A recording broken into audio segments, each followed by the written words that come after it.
Here we are. How is everybody? Back on camera now. Yeah, it's weird, isn't it? We're just saying doing one of these a week. It's a little bit strange. We've gone from doing one on a Monday night and a Wednesday night to just Monday nights. But it is, like I said, for the best. We will be now bringing on multiple guests, at least one every sort of 10 days or 2 weeks on actonthis.tv, where they'll be doing live broadcasts with us in a similar setting to this. You've probably joined one before. I get a casting director on. Premium members of Acts on This can jump on a private call. Me, the casting director, are live on a video feed like this. You get to put your questions directly to the casting director from the comfort of your own home. Could be an agent, could be an actor as well, bring on lots of different people, could be a writer. And ultimately, you get to network and kind of meet people, or at least, become very aware of these people and what they're like before you've seen them. That was the thing when I was setting Acts on This up. I was like, you know what, there's loads of casting directors that are out there that either people aren't hearing from, or when you get an audition from one of them, you're crapping yourself on the way there because you don't know what they're going to be like. These broadcasts are like really cool in terms of actually kind of like giving you a feel for that person. Thus, when you meet them for the first time, you're not actually kind of meeting them for the first time. You've seen them before. Should hopefully put you at ease on audition day, which is powerful. But got plenty of people lined up, so keep your eyes peeled, on Acts on This's Twitter feed if you're there now. If you're not, follow Acts on This TV. I'll be announcing details of those broadcasts shortly. And if you're on the email list, if you're a member, ultimately, if you're a member of Acts on This and you're on the email list, you're going to hear about those. Andre said, love Watch Ross, Fab Vlog 28. Episode 28, came out today. If you're listening on the audio experience or you're watching live right now and you've not seen any episodes of Watch Ross, the vlog that I launched 28 episodes ago, 28 weeks ago, half a year ago, it was the season 2 finale today. We did a bit of something called Goggle Ross, which was my take on Gogglebox, but cutting in basically famous people from Gogglebox, watching Watch Ross. Thought it was pretty funny, but it's been an amazing season. That season 2 of Watch Ross finished now. Season 3 starts not this week coming, but the week after that. We take a week off between seasons. I'm actually going to I bought an apartment, going to be moving during this week, and then we'll be back on it the week after, which is pretty cool. So thank you for watching. I'll play a little trailer for those people who haven't seen it in a minute once we've done book club tonight. And if you're listening on the audio experience, get over to youtube.com/Watch Ross and check it out. So before we begin, got a brand new book tonight because we're only doing one of these broadcasts a week now. We're going to alternate, basically. We do Motivation and Mind Hacks on one Monday, then we do Book Club on the next Monday, then we do a live Q&A the Monday after, and then back to Book Club. So we're looking at a book for 2 weeks of the month rather than 4. But you know what? It gives you guys a little bit more accountability to go out and buy the book rather than me read it to you 4 times. If you want to read the rest of it, go out and definitely buy it. Looking at an awesome book tonight, which is it's been on my list for such and such a long time, and it's also ties in, I've got it on my Kindle here, ties in with the last book that we looked at. Really, the last book we looked at was Mel Robbins' book, The 5-Second Rule. And if you remember anything about the 5-second rule, Mel actually came up with the 5-second rule one morning when she's at the end of a tether, and she's basically, her life was falling apart. It was going to shit, and she just basically couldn't get her act together. And she saw a rocket countdown on a blast off, like on this advert, a rocket blasting off 5, 4, 3, 2, 1, blast off. And she gave herself that rule in various parts of her life, and it all started with getting out of bed in the morning. She woke up in the morning, couldn't be arsed getting out of bed. She was like, I have no motivation for anything. And then she said, I'm going to do this the next morning. I'm going to give myself a 5, 4, 3, 2, 1 countdown. I'm going to launch myself out of bed like a space rocket. She did it. It changed her life. She started using the 5, 4, 3, 2, 1 in many, many areas of her life to get over procrastination and hesitation. And ultimately, it all began there in the mornings. I was thinking about how my mornings have changed over the last couple of years and how they've really transformed my life. I used to really be against being a morning person. I used to really actively kick against getting up early. I would stay up very, very late to work on actonthis.tv, work on the website when no one was on it. I classed myself as a night owl, and I did that for 31 years of my life until I decided, thanks to a mate pushing me into it, because he was having a baby, his wife was having a baby. We had to get up in the morning to go to the gym early rather than the evening because he couldn't do it in the evening anymore. And I started getting up a lot earlier. It transformed my life, my productivity, how I feel, the amount of energy I could attack the day with. Couldn't believe it, the difference that it made. So we're going to be looking at a book today called The Miracle Morning by Hal Elrod. It's an international bestseller. It ties in with that Mel Robbins getting up in the morning. Anyone heard of it, first of all? because it's freaking, like, it's a really, really famous book, but I've heard about it loads and loads and loads of times, never read it. And I'm like, you know what, now is the time, because it's coming, it's summer, daylight saving time now, mornings are lighter, people are going to hopefully have a little bit more energy in the morning and going to want to get out of bed. But it seriously will transform your life. If you're one of these people who's like, oh God, I feel like I've got no energy in the mornings, I'm not a morning person, prepare to become a morning person, because if you really actually want to like change your life in a big way in all aspects of your life, seriously, you need to start changing your routine and getting up early. You'll get so much more done, and the first 2 hours really of your morning dictate the rest of your day. I notice this on a weekend sometimes when I go from getting up at 6 in the morning throughout the week to getting up at 9 in the morning on a weekend. Sometimes I'll be a bit lazier in the first hour of waking. I won't get as much done, and it kind of, if I'm not careful, can really dictate the tone of the day. The day becomes lazy if I'm not careful. Anyone else experienced that? Annabelle says it's a great book and concept. Excellent. So Annabelle's heard of it before. So is Tony Rossi, says he loves Hal. It really works. How can you ever press snooze again? So many people do, and I used to do that all the time. Corey, thank you for sharing this on Twitter. Appreciate that. So we're going to just give you an introduction to this book tonight. I'm going to give you, from chapter 5 of this book, 5 actionable, practical steps you can take and implement them into your morning this week to begin your miracle morning routine. And you can tweak it, you can add your own stuff in. This isn't like the be-all and end-all. But ultimately, I promise you, I can't stress this enough, and for those listening on the audio experience as well, if you're whiling away the hours at night and going to bed at 2 o'clock in the morning, you might think you are being productive. I kidded myself with this for years. Kidding myself, going, oh no, but look, I'm working when everyone else is sleeping. It is bullshit, because they just catch you up the next day. If you can get up, early bird catches the worm and all that, get up at 6. I mean, in the book, people talk about getting up at 5. Obviously, you have to go to bed in time, get a reasonable amount of sleep. I promise you, it's going to start changing your life. It really, really will. So let's get stuck in. I'm going to start with an intro about Hal, because he's got a really interesting past, and his kind of story up until the point where he decided to change his life. God, it was, pretty dramatic, probably more dramatic than most of us. But he says, my story and why yours is the one that matters. I'm reading it on my Kindle down here. I'm going to try and keep an eye on the comments here and here. Apologies if I missed anything, though. But he says, look, it's the 3rd of December, 1999. Let's cast ourselves back to even before the millennium, where we were all probably worrying about the millennium bug. And Dawn's just realised that she's got this book. Amazing, Dawn. Well, let me read it to you if you've not read it. It says, life was good. No, it was great. At 20 years old, my first year of college was behind me. I'd spent the last 18 months becoming one of the top producing sales reps for a $200 million marketing company, breaking company records and earning more money than I'd ever had and I'd ever imagined I could earn at that age. I was in love with my girlfriend, had a supportive family, and the best friends a guy could ask for. I was truly blessed. Sounds pretty good, yeah? It's going to get worse. You might say I was on top of the world. There was no way I could have known that this was the night my world would end. 11:32 p.m., driving 70 miles per hour southbound on Highway 99. We'd left the restaurant and our friends behind. It was just the two of us now. My girlfriend, tired from the evening's events, was dozing in the passenger seat.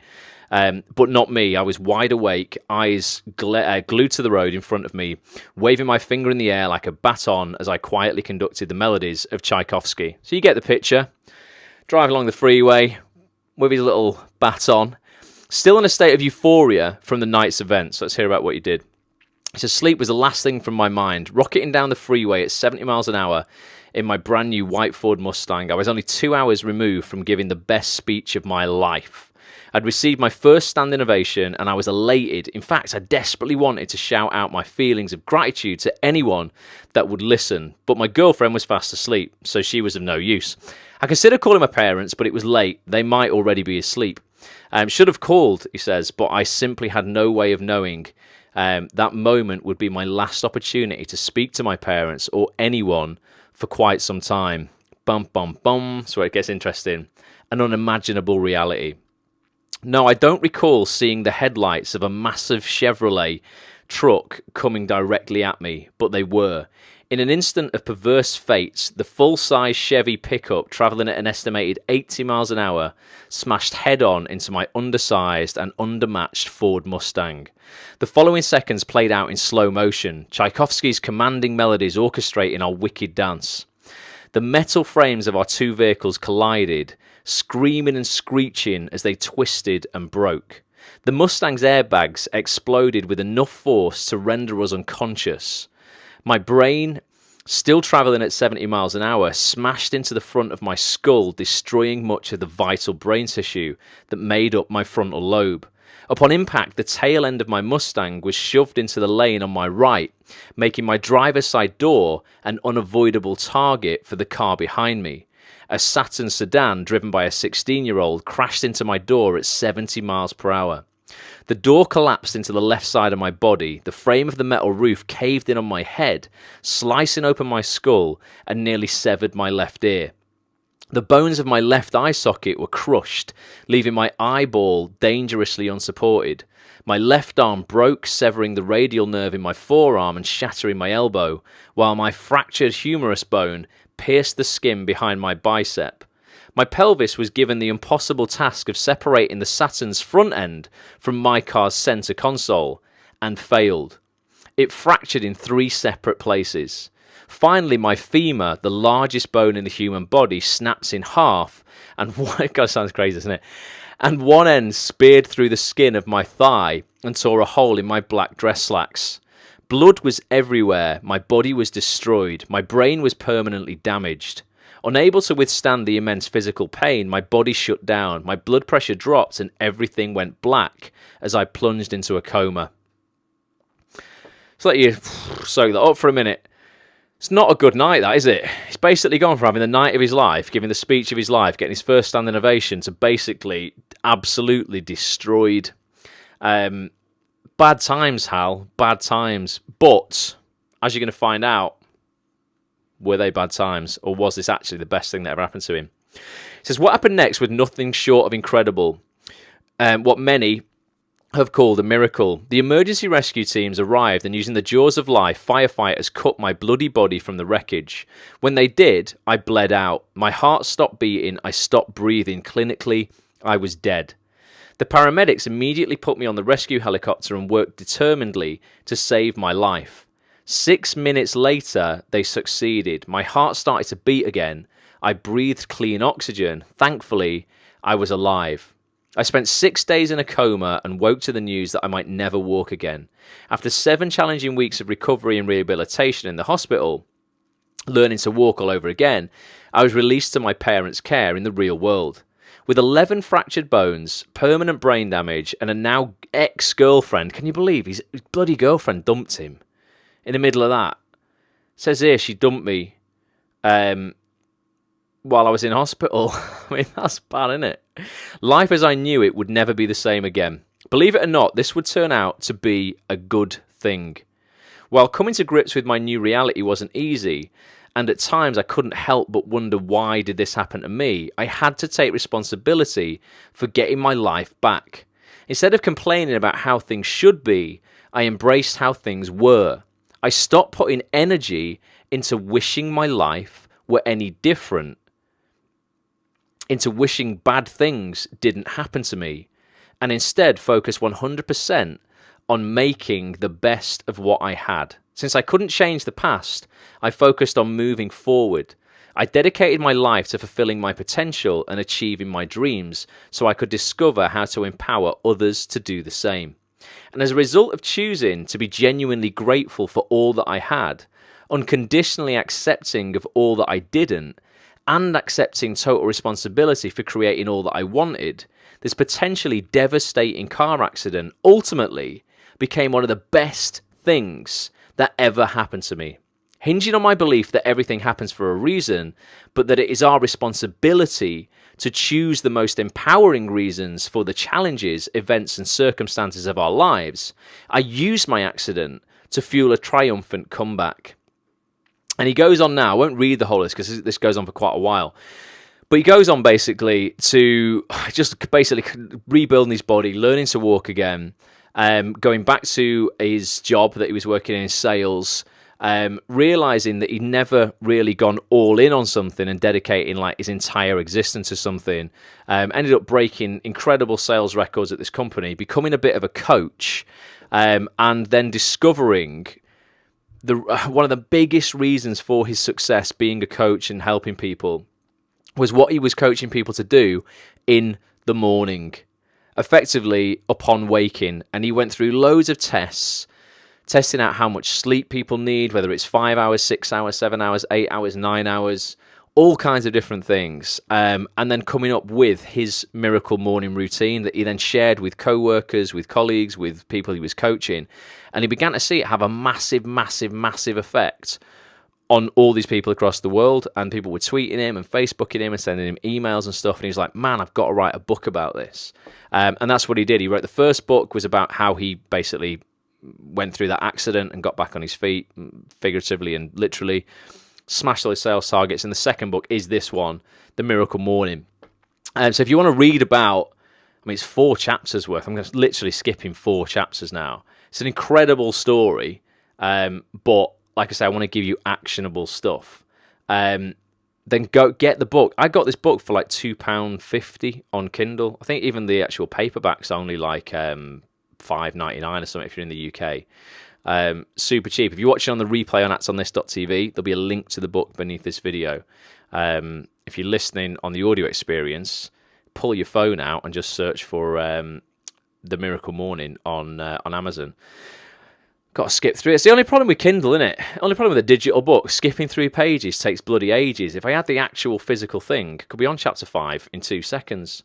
But I'm going to give you guys 5 actionable steps from The Miracle Morning. In fact, you know what? I'm going to read you this little bit first. This has caught my eye again. This is very, very good. Just so that you can actually, like I say, take something away tonight that you can actually practice. $9.99 says Dawn. Oh, Dawn, it was definitely $5.99 when I had a look before. Have a look for the one with the yellow cover. Have a look for this one. Let me put this picture up on your screen. Have you got that there? Because there was 2 versions of it, with one with like a hardback cover and one with that cover there. Get yourself on Amazon and look for that one. I'm sure it's $5.99, unless it's gone up in the last hour because people knew I was doing this.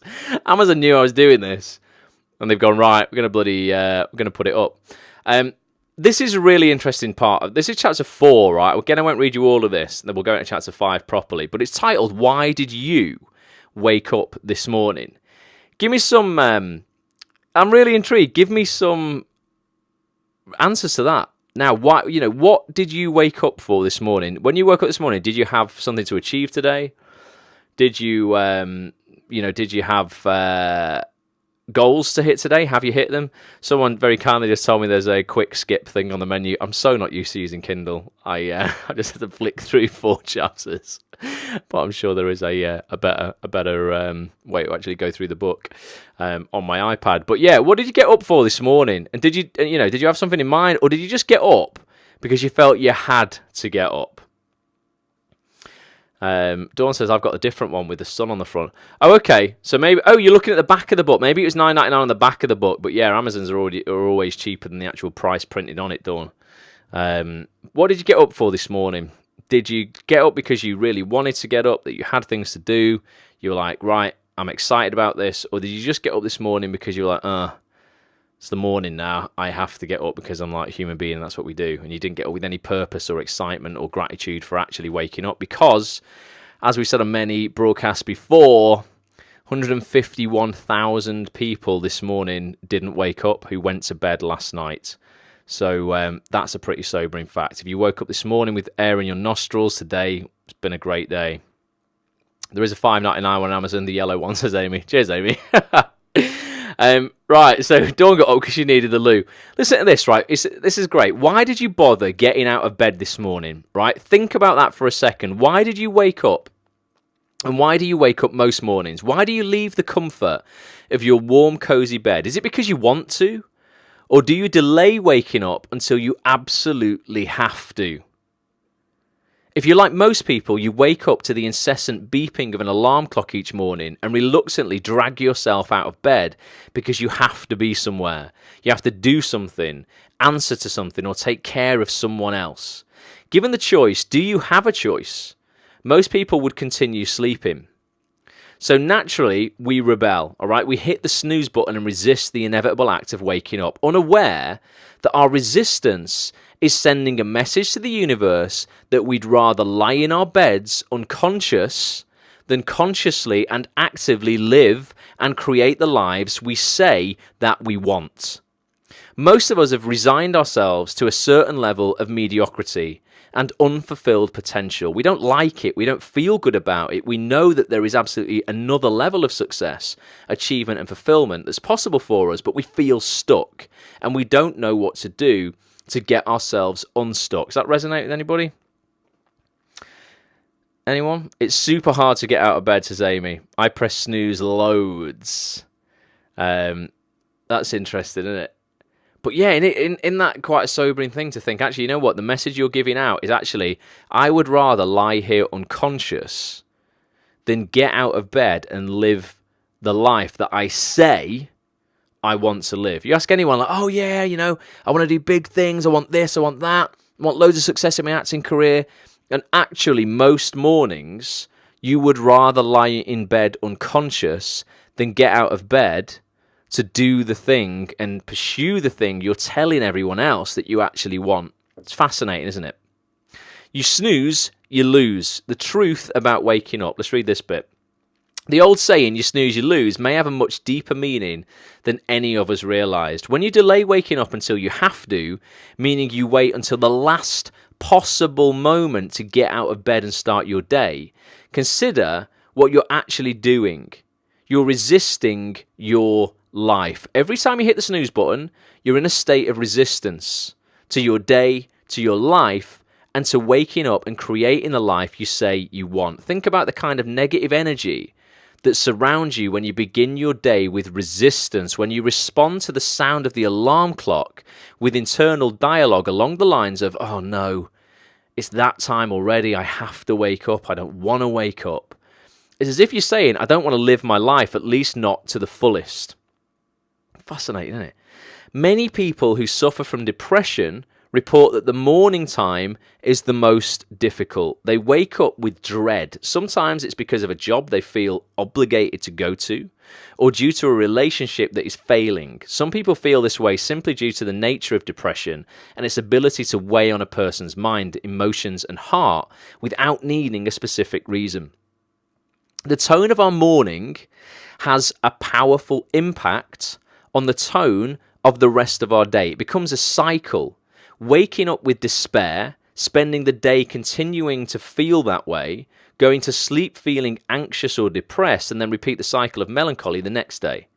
Not only are people missing out on the abundance of clarity, energy, motivation, and personal power that comes from waking up each day on purpose, but their resistance to this inevitable daily act is a defiant statement to the universe that they would rather lie in bed, unconscious, than to create a life and live that life that they desire.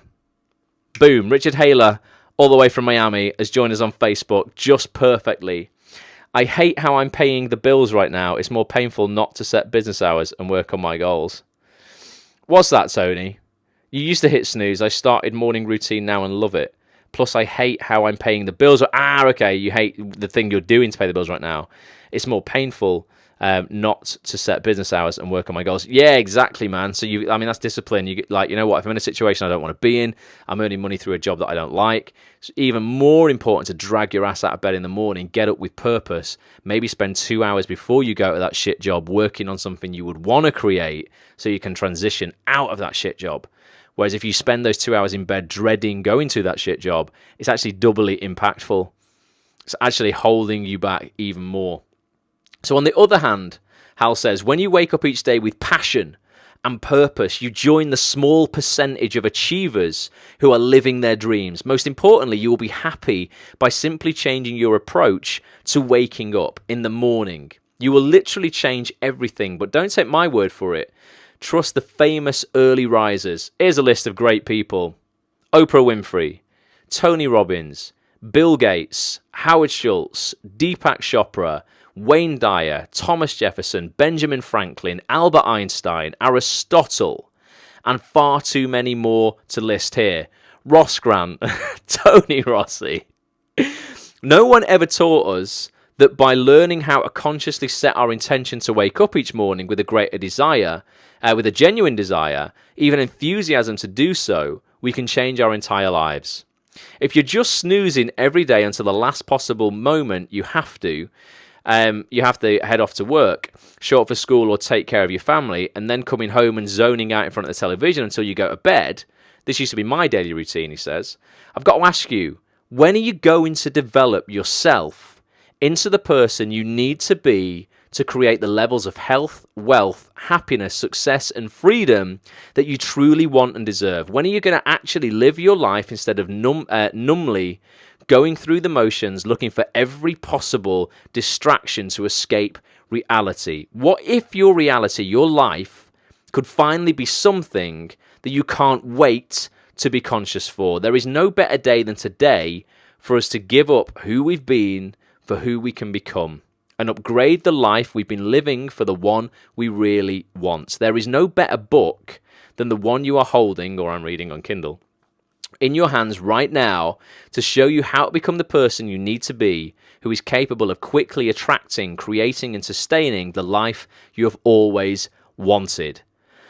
Boom. And then he goes into to talk about how much sleep we actually need. And again, I'm not going to go into that because you can read that in this book. I think, hopefully, this is like, people are getting quite geared up by this and you will go and buy this. You can read about how many hours you need. But ultimately, the takeaway from how many hours you need is really what you tell yourself before you go to sleep. If you are going to bed at night and you look at the clock and it's midnight and you know you have to be up at 6 o'clock, and in your head you believe you have to have 8 hours sleep to feel fulfilled and refreshed, you're going to wake up at 6 o'clock, and the thought you're instantly going to have is, oh God, I've only had 6 hours sleep. I need 8 hours sleep to feel refreshed and that I can get on with my day. So you're going to feel tired and like shit. Hal's experimented with this for a long time with affirmations, and ultimately people go to bed going, okay, I'm massively grateful for the 6 hours sleep I'm going to get right now. I only require 6 hours to look, feel, and perform at my best, etc., etc. And those people, when they wake up thinking that they only have to, they only need 6 hours sleep, feel absolutely fine. It's a bit like Christmas morning, or if you've had to get up, who on here has had to get up for a flight to go on their holiday at 3 a.m. and you've gone to bed at 11 p.m. and you've been like, oh, I've got 4 hours, but you're so excited to go on your holiday, you can't wait to get out of bed at 3 a.m. because you haven't been telling yourself, oh no, I'm only going to get 4 hours sleep, so I'm going to feel like shit. You're like, oh my God, I'm so excited to get out of bed because at 3 a.m. I get to get up and I get to go out and get on this plane and go to my holiday, and it's going to be amazing. And you feel incredible, even though you've only had 4 hours sleep. But you're not telling yourself, you're missing out. You're actually more excited about waking up than you are about having the sleep. Imagine if you could create that kind of feeling or something close to that just every night, where you're super excited about getting up rather than I'm going to lie in bed unconscious, because I would prefer to be unconscious than actually get up and live the life that I'm telling everybody I want to live. Matt Hall in the house on Facebook. All right, Matt, good to see you here, dude. So he goes over that in the rest of this chapter. And then what I want to look at now, I can always get up early on Christmas morning, says Dawn. It's that feeling, isn't it? It's creating that feeling that we used to have as kids, but creating it in your life. If you could create that on a daily basis or most days, trust me, you're going to get out of bed with more energy than you know what to do with. You're going to put it into your life, your career, your relationships, your physicality. You're going to work out.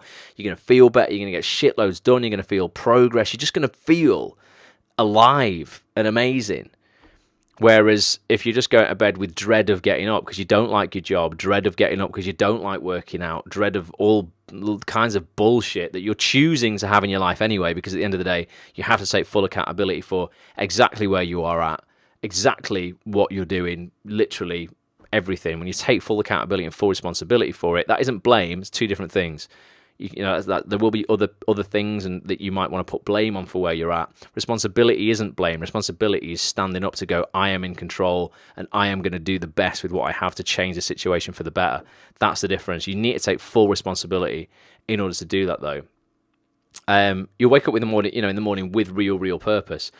Let's have a look at the 5-step snooze-proof wake-up. strategy for all of the snoozaholics. So Amy said she was a snoozaholic before. Got any other snoozaholics on here? Give us some hearts on Periscope or Twitter. Tap the screen if you're a snoozaholic. Let me see them coming through. Give me a comment on Facebook if you're a snoozaholic. How many times do you press snooze? Let's see if we can find who is the most snoozalicious on tonight's broadcast. I used to be really bad at snooze. When I used to go to bed really late and I'd get up late. Terrible at it. I can see that the hearts are coming through. So let's have a look. 5 steps snooze-proof wake-up strategy for all the snoozaholics. And I just want you to have a little look at things that are in your life right now that you might that might resonate with you here, and maybe just implement 1 or 2 of these things tomorrow, like when you wake up tomorrow, and then let me know on Twitter or something if you if they've had an impact on you. So he says, first, let me just say that if it wasn't for this strategy that I'm about to share with you, I would still be sleeping or snoozing through my alarm clock every morning. And what's even more detrimental, I would still adhere to my old limiting belief, claiming that I was not a morning person. God, I must have said that 1,000 times in my life. I'm not a morning person, mate. I'm not working out in the morning. I'm not a morning person, mate. Just lying to myself, wasn't I? It's been said that nobody actually likes waking up early, but everyone loves the feeling of having woken up early. Kind of like exercising. Many of us struggle to get ourselves to the gym, but all of us love the feeling of having gone to the gym. That's like me when I run on a Sunday. Sometimes I don't love the half marathon. I always love having ran a half marathon. Waking up early, especially when done with purpose, always starts you off feeling empowered for your day. And this talks now about increasing your wake-up motivation level, or WUML. Wake up motivation level. WUML. WUML. We all need a bit more WUML in our lives. Great word, isn't it? Hashtag WUML. For most of us, when the alarm clock sounds each morning, we're woken from a dead sleep. Leaving the comfort of our beds is the least appealing thing to do. If you were to rate your level of motivation as is pertaining to waking up, aka your wake up motivation level, or WUML, at the moment the alarm clock starts incessantly beeping on a scale of 1 to 10, 10 being ready to wake up and embrace the day, and 1 meaning you want nothing more than to go back to sleep, most of us would probably rate our WUML close to a 1 or a 2. It's perfectly natural when you're still half asleep to want to hit the snooze button and keep on sleeping. Whose WUML when they wake up first time in the morning is like a 1? You know, I still think I probably only wake up on a WUML of like a 5 or something. It's still hard. It's still painful sometimes to get out of bed. I'm just very, very used to doing it. The challenge is, how do you give yourself the motivation you need to wake up early and create an extraordinary day when your wake-up motivation level is only at a 1 or a 2 when your alarm clock sounds? The answer is simple, 1 step at a time. Here are my 5 simple snooze-proof steps to making waking up in the morning, even early in the morning, easier than ever before. So let's get our WUML up, guys, right? Step 1, set your intentions before bed. This really helps. The first key to waking up is to remember this. Your first thought in the morning is usually the last thought you had before you went to bed. For example, we've all had nights where we could hardly fall asleep because we are so excited about waking up the next morning, whether it was for Christmas the night before, Christmas Eve the night before your birthday, your first day of school, starting a new job, or going on vacation. As soon as the alarm clock sounds, you open your eyes with enthusiasm and excitement to get out of bed and embrace the day. On the other hand, if your last thought before bed was something like, I can't believe I have to get up in 6 hours, I'm going to be exhausted in the morning, then your first thought when the alarm clock goes off is likely along the lines of, oh my God, is it already been 6 hours? No, I just want to keep sleeping. So the key is to consciously decide every night to actively and mindfully create a positive expectation for the next morning. For help on this, Hal says here, and to get the precise words to say before bed to create your powerful intentions, download the Miracle Morning Bedtime Affirmation free at, and if you've got a pen, write this down, www.miraclemorning.com/resources. And I imagine there's loads of stuff there. miraclemorning.com/resources. So you've got that free without even buying the book. miraclemorning.com/resources. So set your intention the night before. Go to bed with positive thoughts about what you're going to achieve the next morning. Be more excited about the possibility of what could happen the next day. If you're an actor, maybe the phone could ring. Maybe you could hear about the audition you've had. You know, something could happen. Get more excited about the possibility of what could happen tomorrow. Brand new day, brand new slate, clean, get up. Than the dread of what might not happen, or the fact that you've got to get up in 6 hours or whatever it is. Step 2. I have never done this. I'm going to hold my hand up. I have never done this. And maybe I should try it. Move your alarm clock across the room. Anyone done that? Mine's still to this day next to the bed. Or I'll use my phone. Who's done that? Moving your alarm clock across the room. Let me know if you've done that. If you haven't already, Hal says, move your alarm clock as far away from your bed as possible. This forces you to rise from bed and engage your body in movement. Motion creates energy, so when you get up and out of bed, it naturally helps you wake up. If you keep your alarm clock next to your bed, then you're still in a partial sleep state when the alarm goes off, and it makes it much more difficult to wake yourself up. I'm sure you can probably relate to rolling over, still half asleep, and turning the alarm clock off without even realising that it even went off. I know that on many occasions, I've even convinced myself that my alarm clock was merely part of the dream I was having. Simply forcing yourself to get out of bed to turn off the alarm clock will instantly take your wake-up motivation level from a Wummel 1 to a Wummel 2. However, you're still likely to feel more sleepy than not so. Have you seen those alarms now that are like mats that you put at the side of your bed and you've got to get up and stand on it for 5 seconds to turn it off? That's quite an interesting one, isn't it? Makes you throw your legs out of bed and stand on the mat. You can't even just put your feet on it and sit on the bed. It needs the weight of your whole body on it to turn it off, which is quite interesting. Jen said she's always done that because then she's up. That's amazing, Jenica. I've never done that. I've never put my alarm across the other side of the room. Amy says, I've moved it, but it's my phone and I can pull the wire back towards me. At least you're honest. But yeah, boom, whack your alarm to the other side of the room. This is step 3. I've done this without reading this before, but this is just something that I know works because I've done this every day for 2 years, getting up in the morning at 6 o'clock. And it's dead simple, this, but you might be like, what? Brush your teeth. So simple. Step 3. Brush your teeth. He says, I know. Really, Hal? You're telling me to brush my teeth? Yeah.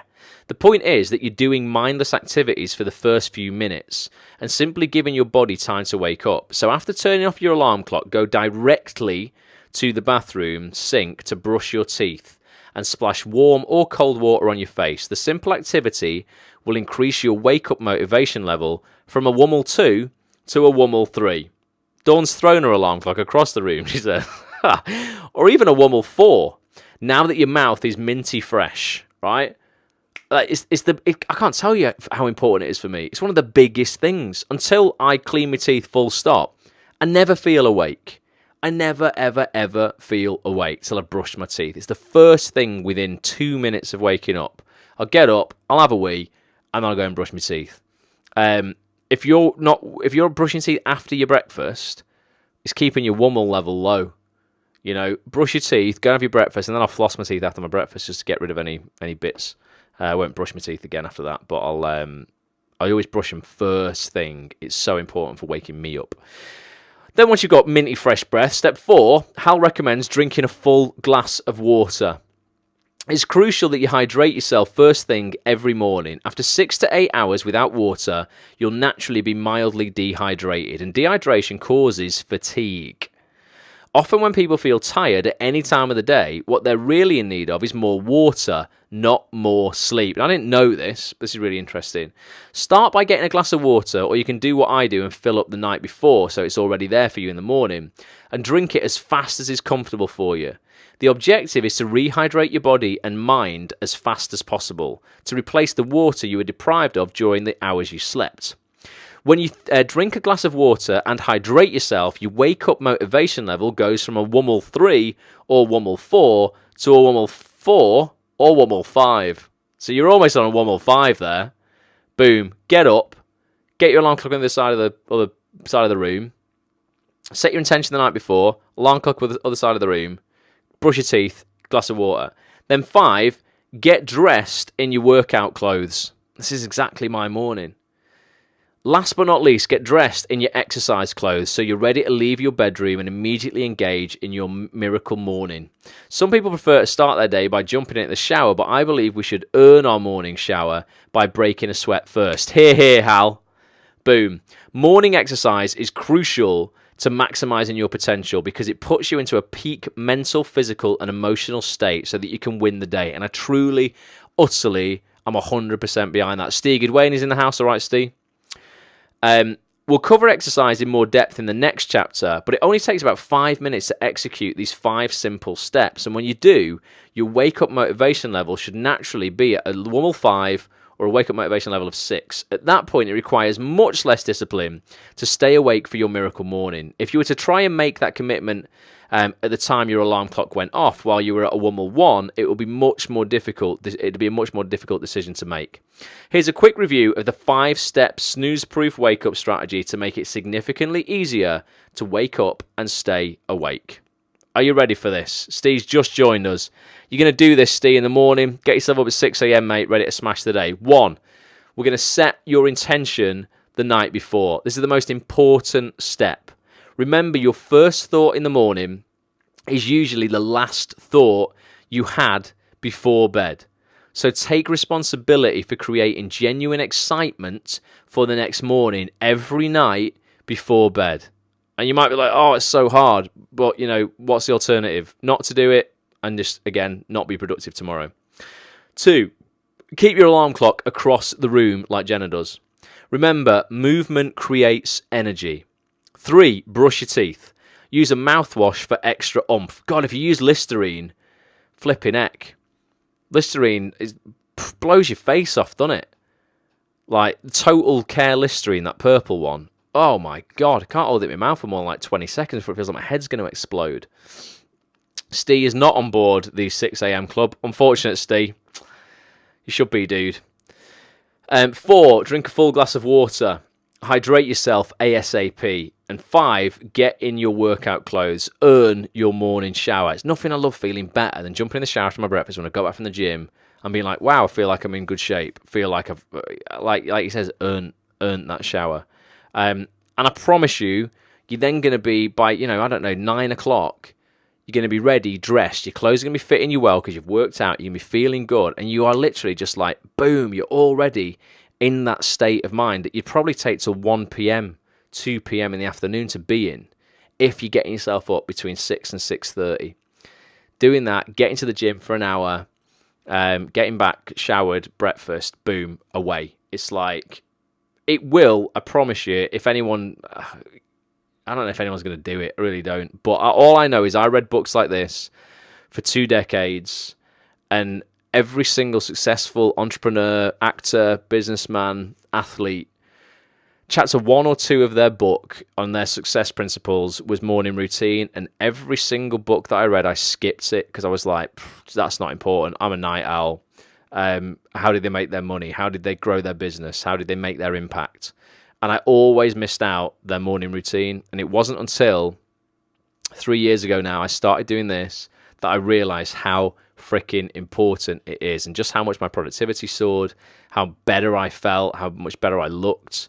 Honestly, it's powerful. I don't know if anyone's going to do it or not, but try and just try and implement those things in your life this week.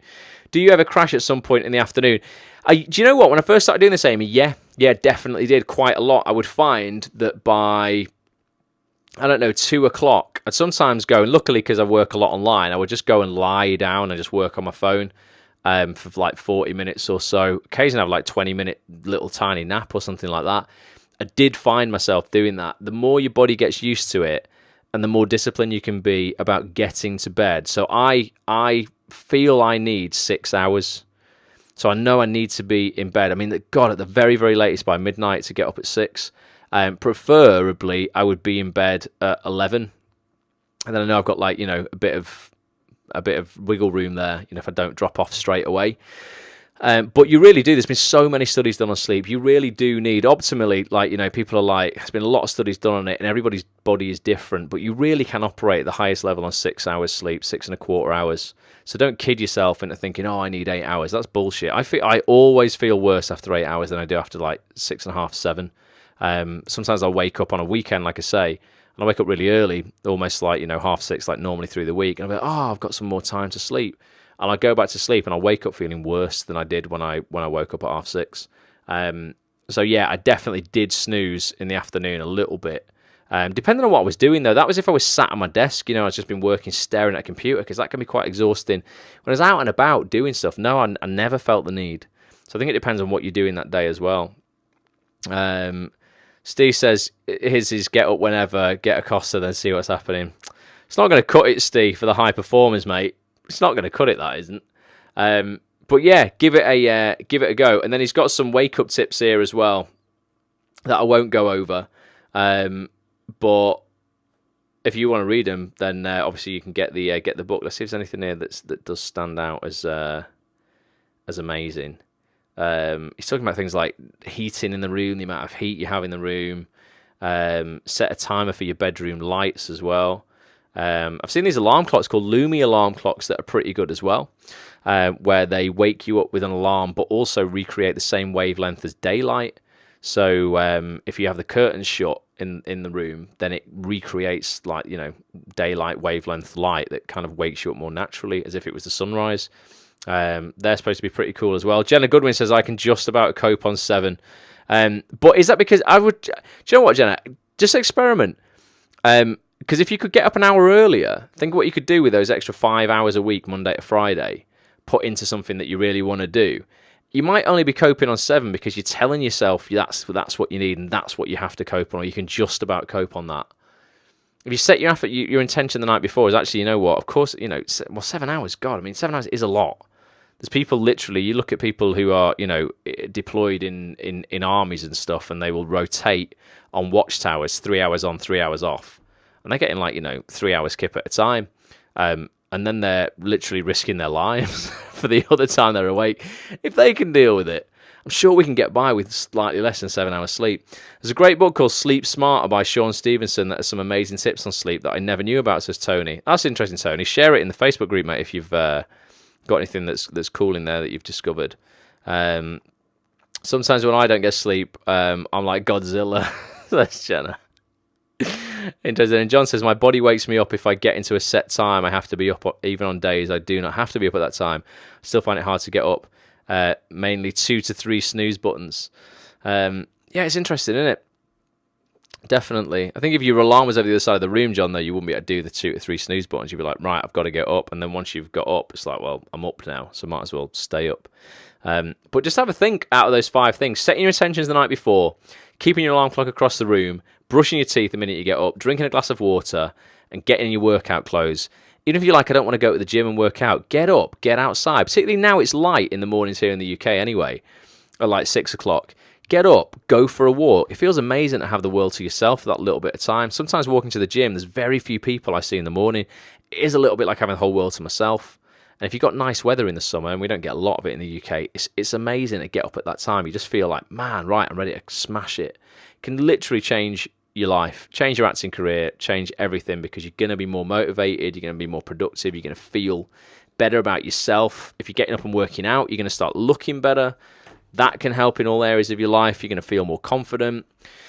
Might help you book more roles. You just don't know, do you? But I just think, I just thought it was a good book that tied in with what we spoke about in Mel Robbins' 5-second rule on the last book club. So we're going to have another look at this in 2 weeks' time. We're going to do a live Q&A next Monday, which is going to be like an open Q&A where we can talk about anything and everything. And then we'll have a look at another chapter on sleep in The Miracle Morning. Hal Elrod. We'll have another look at that in 2 weeks' time. But I thought it was quite a interesting little read. I'm definitely going to finish the book myself. I did that with my alarm, but found a solution which doesn't help. I threw a shoe at it. So Steve kept his alarm across the other side of the room. There was when I was growing up. I remember my mate had a football alarm clock that you had to throw at the wall to turn it off. So that meant that once you'd had your one snooze, there was no way you were going to get another one unless you were clever and rebounded it off a wall back and caught it. or just punched it. I guess you could have got away with that, couldn't you? But yeah, Tony also says, John, I hear you. There's a thing called our circadian rhythm. After we've woken up at the same time a few days in a row, our body gets used to it. Yeah, absolutely. And our circadian rhythms are very often interrupted with artificial light as well. And that's the artificial light ultimately has a different wavelength. It's like daylight is like a blue wavelength of light. And what would normally happen in the wild, if we were cavemen or whatever, is when it goes dark, we lose that blue wavelength of light, and it tells our body to start creating melatonin, which is a sleep hormone, which helps us rejuvenate and puts us into a deep sleep. What happens with technology like phones and lights and everything that I've got on here now is that my body isn't doing that right now, and it should be in sort of wind down mode. I should be creating more melatonin. It's going to help me sleep and feel more revitalized. Unfortunately, when most of us are looking at screens until the minute we go to sleep, our bodies don't create melatonin until well into sleep. So we hardly get any of it. And that's another reason we can feel like shit in the morning. One way you can compensate for that, you guys in America can buy melatonin shots. They're illegal in the EU and UK because it's a hormone. We can't buy that, which is a shame. You guys can buy it in a little shot, drink it down, and that's going to help you. Or what we can do is we can wear blue light blocking glasses, and you can put them on about 7 or 8 o'clock at night, and it just blocks the wavelength, the blue wavelength from the light, the artificial light around you. You'll see apps on your phone like Nighttime and something called Flux for your Mac that you can get, and it puts like an orange glow on your screen. It gets rid of the blue, neutralizes it with orange. It's another thing you can do if you're going to be using your phone late at night to just help with that melatonin production. But yeah, it's fascinating when you start looking at sleep hacking and how it actually works. No wonder people are waking up in the morning and just feeling like they haven't slept. Tony says, yeah, we probably shouldn't be taking as much melatonin as we think. I used to do that, but then learned that when we take it, our body starts producing as much of it. Yeah, it's the same as everything, isn't it? It's a bit like creatine. If you take creatine when you're working out, you can cycle it because your body naturally will create it. If you don't give it, when you start giving it, it's like, oh, I don't need to create this myself because I'm just getting it as a supplement. So yeah, like that, you've always got to be careful. Just cycle stuff. So that's been interesting. I think it is. Let me know your thoughts. If you're listening on the audio experience, please tweet me at Ross A. Grant at Acts on This TV. Let me know if you're going to implement any of those 5 strategies. Let me know if you're going to get up earlier this week. Just try it out. For the first few days, it's hell. Trust me, it's not very nice. But once you've been doing it for like a week or so, you genuinely will be more excited to get up in the morning because you'll feel like you're winning. It's something that not many people do. And if you want to win, and you want to have things that other people don't have, you've got to do things that other people aren't doing. This is definitely one of the things that can help you get ahead of the pack because you can have more work done by 11 o'clock than some of these jokers have got done by like 3, 4 p.m. By the time most actors are getting up, because they don't often have anything to get up for, or they work late jobs, they work in bars and stuff. By the time they're getting up at lunchtime, half the working day is done. Those casting directors that they want to be in front of have already done half of their casting.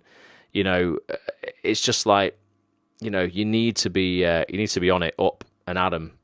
It's really, really, improved my life. Really, really helped me in all areas.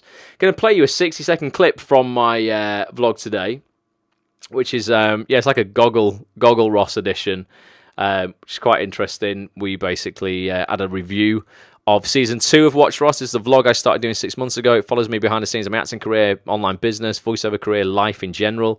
And we had a little review of the last 13 episodes of season 2 and some of the lessons that it's taught us. Because it is, it's really interesting actually to kind of go back and watch your journey as you evolve as a person on a vlog. You literally can go back and watch your life and go, oh my God, like that used to be me. I'm so much better now, or I learned that from that, or I'll never do that again. It's fascinating. Here's 60 seconds of what you're missing out on. Jay, listen, right, we've had a revelation this morning. It's big. It's massive. Are you sitting down? Are you ready? This is the last episode of season 2. Oh, bloody hell. We've each chosen ultimately like our favourite part of this season that involves a lesson that we've learned. That is so clever, isn't it? Oh, he does look handsome there. My biggest revelation in the same episode as you, in episode 22, and strangely I wasn't even there, and it was when you were talking about this new theory that you found out about the monkey trap. Is this serious? I don't like going in front of a camera and being serious. This is getting a bit orcs now, isn't it? we're going to give away £150 in cash to somebody who has left a comment and subscribed to Watch Ross on YouTube. Boom.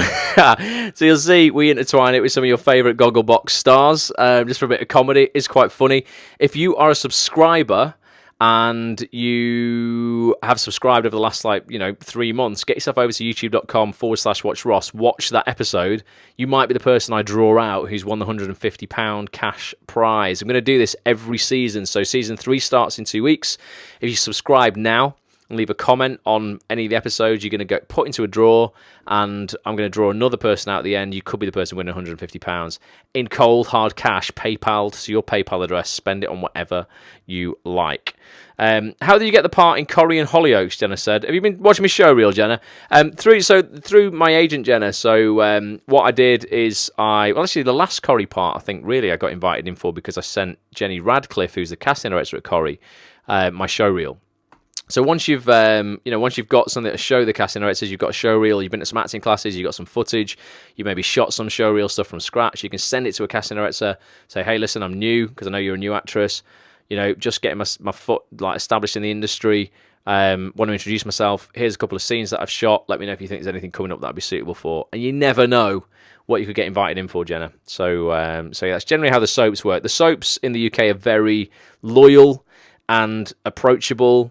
Everyone who works in them are lovely. The casting directors are all incredible. Faye Styron at Emmerdale, Jenny Radcliffe at Corrie, Peter Hunt at Hollyoaks, Julia Crampsey at EastEnders, quite a few people at the BBC as well in house casting. They're all lovely, and if they see you for a part and you don't get it, they'll see you again. And sometimes they'll see you again and again and again and again if you keep doing a good job until you get a part. So yeah, plenty of time on the clock for that. Amy says, I'm going to do this. I do the goal-setting workout already, so we'll add the others. I'm always thirsty and drink gallons of water, so maybe that's all I need.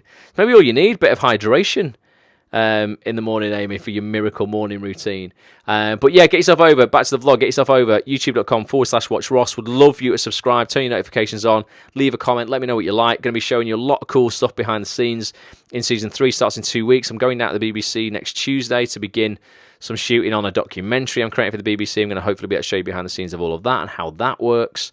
And who knows what else, but would appreciate people watching and make it to entertain, motivate, educate. Hopefully it's doing that. Fingers crossed. So there you go. Gonna love you and leave you guys. It is bang on 10 o'clock. Another fantastic hour of power there. Go get your morning miracle routine sorted out. Let me know how it goes for you. Amy, do let me know how it works for you. Everyone else, tweet me, Facebook me, Instagram me, whatever you want. And I will be back next Monday. Yeah, because we only do these on a Monday. It's sad, isn't it? I'm going to be back next Monday for a live Q&A. So basically, if you've got any questions at all about the acting industry, voiceover industry, online business, social media, marketing, promotion, anything, creating voice reels, anything you think I can help you with, then we're going to be answering those questions next Monday, and I'm hopefully going to I'll come armed with some cool things that I'm noticing in the acting industry or in social media or in online business in general, and share them all with you. So thank you for being here. Really appreciate it. Give us a share. If it's the first time here, come and join us next time, and yeah, back next Monday.